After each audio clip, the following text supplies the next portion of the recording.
श्रेष्ठ दिव्य रत्न ही 13 रत्न लाभल्यावर देव दानव परमहर्षभरीत झाले होते.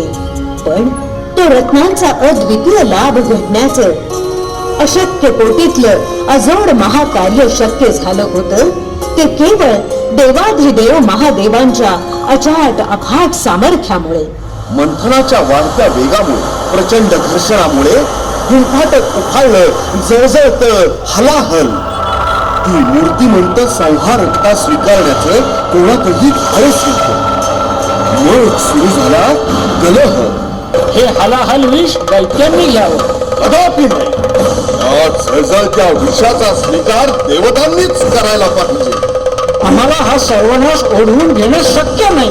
तर मग आमच्या राक्षस सेनेचा महाक्रोध ओढवून घ्यावा लागेल. हा अन्याय आहे. हलाहल दानवांच्याच वाट्याला जावं. नाही, हलाहल देवांनीच घ्यावं.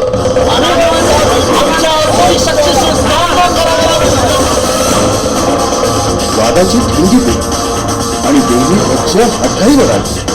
अति भीषण युद्धाचा, त्रिखंडाच्या विनाशाचा वादळी रंग दिसू लागला. समस्त चराचर भयग्रस्त